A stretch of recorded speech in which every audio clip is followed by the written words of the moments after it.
Assalamualaikum warahmatullahi wabarakatuh. Balik lagi di channel aku, Gita Mutiara.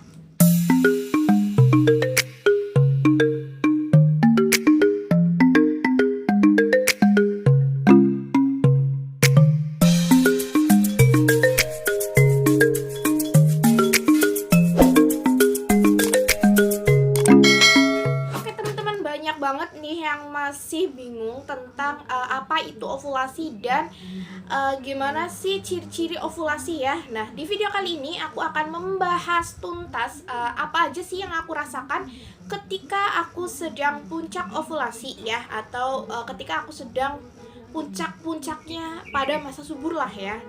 Nah, seperti biasa ya, nih sebelum masuk ke materinya, untuk kalian yang belum subscribe, mohon subscribe-nya dulu karena supaya channel aku tuh semakin berkembang dan aku tuh semakin bersemangat gitu buat bikin videonya ya.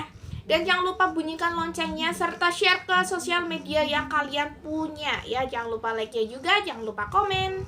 Oke, masuk ke ciri-ciri yang pertama itu adalah yang utama yang aku rasakan itu adalah lendir serviks aku atau keputihan aku itu berubah. Oke, aku udah bener-bener perhatikan nih keputihan ketika aku sedang puncak ovulasi ya. Dan ternyata memang benar setelah aku cari tahu dan aku cari-cari di Google, itu ternyata keputihannya tuh seperti itu ya. Keputihannya tuh kayak putihnya telur ya, itu bening, kentalnya juga sama kentalnya dan bisa ditarik gitu loh. Bisa ditarik. Beda kalau kalian mau head ya. Biasanya kalau head itu agak kekuningan ya, putih-putih kekuningan gitu dan cair. Kalau ini enggak. Kalau ini bisa ditarik persis banget kayak putih telur ya. Ini aku akan kasih contoh gambarnya di sebelah sini. Ya, untuk kalian yang masih bingung, itu keputihannya seperti itu dan keputihannya itu enggak berlangsung lama. Kenapa? Karena yang namanya puncak ovulasi atau sel telur yang kita keluarkan ya, sel telur para wanita yang dikeluarkan itu hanya mampu bertahan selama 12 sampai 24 jam. Jadi, ya yang namanya lendir serviks itu akan keluar ketika pada saat sel telur dilepaskan. Hanya 12 sampai 24 jam saja, nggak lama. Nggak sampai 3 hari, 2 hari, itu enggak ya, paling sehari lah, sehari. Kalau misalkan udah nggak keluar berarti itu udah udah selesai puncak ovulasinya. Oke, kalian harus paham di situ ya. Oke ya.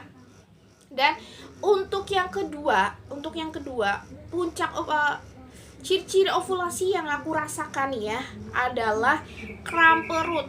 Cuman kram perutnya itu ringan, nggak kayak mau head. Kalau mau head kan kram perutnya bener-bener yang sakit banget gitu ya. Kalau ini nggak, cuma kayak celkit-celkit gitu aja.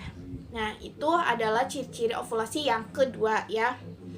Dan untuk ciri-ciri ovulasi yang ketiga itu adalah perut aku tuh sering kembung, begah banget gitulah ya.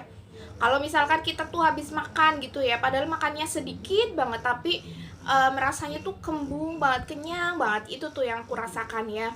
Dan itu juga nggak berlangsung lama, ketika sel telurnya tuh dilepaskan aja gitu loh. Kalian juga harus perhatikan diri kalian sendiri nih, apa aja sih yang aku rasakan ketika aku sedang ovulasi ya. Untuk kalian nih, nanti deh aku bahas terakhiran ya. Nah, ini aku bahas dulu ciri-cirinya. Ciri-ciri yang keempat ya, itu adalah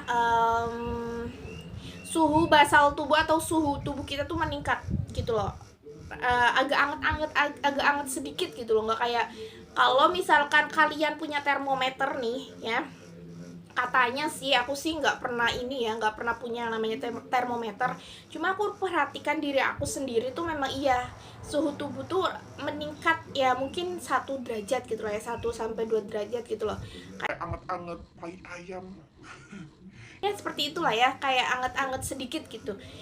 Kalau mau head itu biasanya lebih meningkat lagi, lebih panas lagi gitu, 2 tingkat lebih panas gitu. Kalau ini anget cuma masih standar gitulah ya. Nah, untuk ciri-ciri yang kelima ya, tuh ciri-ciri yang kelima adalah kita tuh lebih merasa bergairah gitu loh, kayak merasa pengen gitu loh. kalian tahu lah ya, udah dewasa, nggak usah aku jelaskan ya. Suami aku juga tuh tahu kalau misalkan aku tuh sedang ovulasi tuh pasti dia tahu gitu loh. Dia karena ya seperti itu. Nah, itu dia 5 ciri-ciri puncak ovulasi yang aku rasakan ya. Nih aku akan jelaskan lebih detail untuk kalian yang banyak banget yang tanya ya ke aku. Ada juga yang DM ke aku masih bingung tentang cara ngitung itu ovulasi ya. Zaman sekarang tuh banyak banget aplikasi ya. Zaman modern sekarang tuh banyak banget aplikasi yang mampu mendeteksi atau mampu menghitung secara otomatis puncak ovulasi kita. Cuman kadang-kadang di aplikasi itu tuh nggak akurat gitu loh. Makanya kenapa di video sebelumnya aku tuh saranin kalian untuk download 2 aplikasi. Oke, karena pengalaman aku juga nih, di 2 aplikasi ini nggak pernah ada yang akurat ya. Mungkin ada beberapa kali yang akurat ya, cuman seringnya tuh nggak akurat gitu loh. Kenapa aku download 2 aplikasi ini ya? Karena misalkan nih di aplikasi satunya atau di aplikasi Flow, puncak ovulasi aku tuh misal tanggal 4, sedangkan di aplikasi kalender saya puncak ovulasinya itu misalkan di tanggal 2 gitu ya, atau tanggal 1 lah ya. Nah, dari rentan tanggal 1 sampai tanggal 4, di situ tuh kita jadi kayak bisa apa ya, kayak A few moments later. waktu yang tepat untuk kita tuh perhatikan diri kita gitu loh. Nah, di tanggal 1 atau tanggal 1 sampai tanggal 4 kita tuh akan mengalami puncak ovulasi gitu loh. Namanya puncak ovulasi itu gak mesti datangnya kayak head ya, kadang maju 1 hari, kadang mundur 1 hari, kadang gak tepat lah ya intinya. Nah, itu kenapa aku minta kalian, aku nyaranin kalian untuk download 2 aplikasi ya seperti itu. Misalkan di aplikasi satunya tanggal 4, satunya lagi tanggal 1. Nah, di tanggal 1 sampai tanggal 4 itu kalian bisa perhatikan diri kalian apa aja nih ciri-ciri yang keluar atau ciri-ciri yang dikeluarkan oleh tubuh kalian ketika kalian sedang puncak ovulasi. Kalian bisa searching di Google ya, banyak banget tuh ciri-ciri ovulasi tuh banyak banget. Nggak harus atau nggak mesti yang aku sebutkan tadi. Yang aku sebutkan tadi itu adalah ciri-ciri ovulasi yang aku alami, oke? Nah, ada juga nih yang tanya, Kak, ketika alat tes ovulasi aku tuh terang ya, dan kapan nih aku harus berhubungan gitu ya. Nah, kalau misalkan garis di alat ovulasinya itu udah terang dua-duanya, oke, dan kalian juga sudah merasakan yang namanya keputihan ataupun apa yang menandakan bahwa kalian pun ovulasi, kalian langsung aja berhubungan, nggak apa-apa.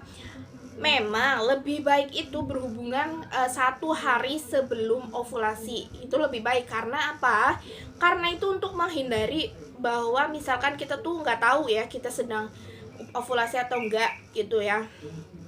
Nah, biasanya tuh di 1 hari sebelum puncak ovulasi itu juga garisnya udah agak tebel ya. Jadi kalian tuh kayak bahasa lainnya tuh kayak nyetok gitu loh, nyetok sperma si suami di rahim kita. Jadi misalkan ada telur yang dilepaskan, sel sperma itu langsung bisa membuahi gitu loh. Dan nggak ada masalah sih kalau misalkan kalian telat ya tahu-tahu udah garis 2 terang, itu nggak apa-apa, nggak masalah. Itu malah insya Allah lebih bagus karena bisa langsung dibuahi ya gitu. Berhubungan kalau yang mau hamil itu 2-3 hari, jangan sering-sering gitu loh. Karena apa? Karena yang namanya sel sperma itu juga butuh kayak apa sih, recovery ya. Recovery itu sakit ya, kayak apa sih, butuh proses lah. Untuk proses lagi tuh butuh waktu sekitar 2-3 hari. Oke ya, untuk kalian yang masih belum paham juga, kalian bisa DM di Instagram aku di @kita_im ya. Jangan malu-malu, kalian silahkan tanya. Atau juga kalian bisa komen di bawah nih, komen-komen apa aja yang kalian belum tahu dan apa yang kalian belum paham. Oke, nanti insya Allah aku akan jelasin satu-satu insya Allah ya. Kalau misalkan pun aku nggak bales, nanti aku bisa bikin video di lain waktu gitu, jawaban dari pertanyaan-pertanyaan kalian. Oke ya, sekian dulu video dari aku ya. Jangan lupa like-nya, Jangan lupa komen, jangan lupa subscribe, dan jangan lupa share ke sosial media yang kalian punya. Aku Gita Mutiara pamit undur diri. Assalamualaikum warahmatullahi wabarakatuh.